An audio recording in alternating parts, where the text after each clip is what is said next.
And in having said so, the first person coming to speak will be Suzette. Round of applause for Suzette.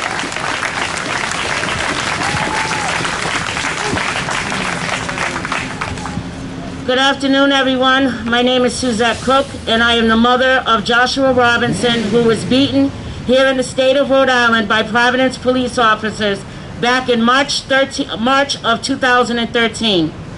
It was supposed to have been a basic routine traffic stop, which it turned into the most tragic moments of my family's life. Joshua was dragged, he was maced, he was spit on, he was kicked, he was hit with a baton in the middle of his forehead.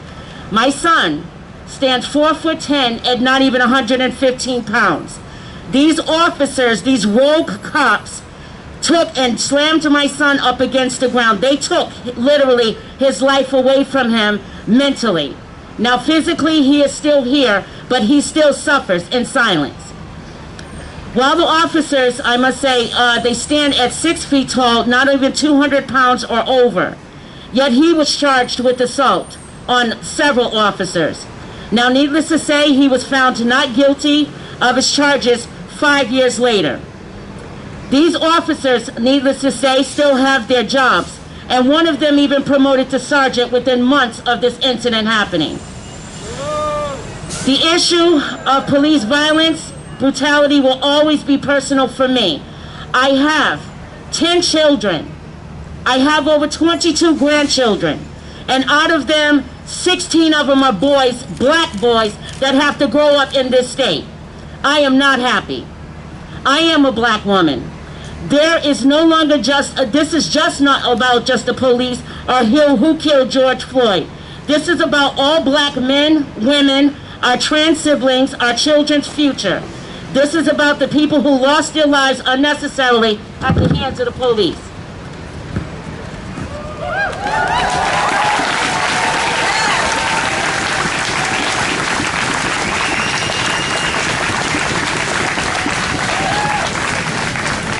We are fed up.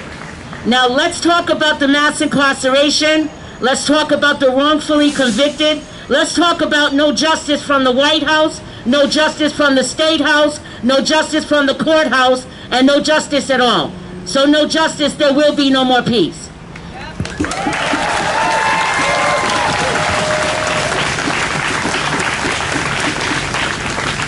We did not just arrive here of these recent deaths by the hands of the police.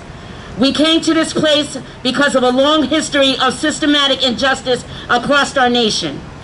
Most of us who do not know that the modern day police department was actually born out of a slave patrol.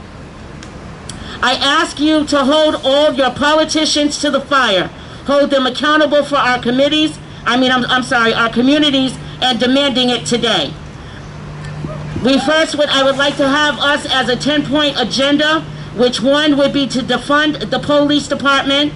We demand an end to the war against black people. Since this country's inception, there have been named and unarmed wars on our communities. We demand an end to criminalization, incarceration, and the killing of our people.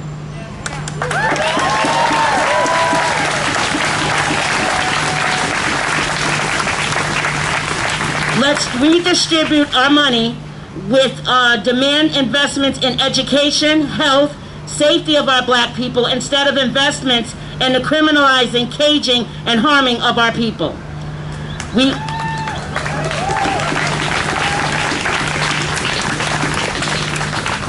want and we need investments in our black communities determined by black communities, and divestment from exploitive forces including prisons, fossil fuels, police, surveillance, and exploitive corporations.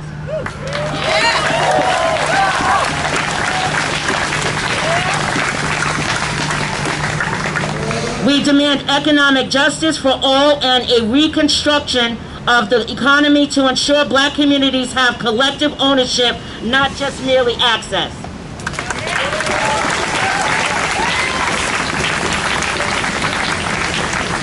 And last but not least, federal and state job programs that specifically target the most economically marginalized black people and a compensation for those involved in the care economy. Job progress must provide a living wage and encourage support for local workers, centers, unions, and black-owned businesses which are accountable to this community. And one last chance, we're fed up. Come on, a little louder. We're fed up. We can't take it no more. We're fed up.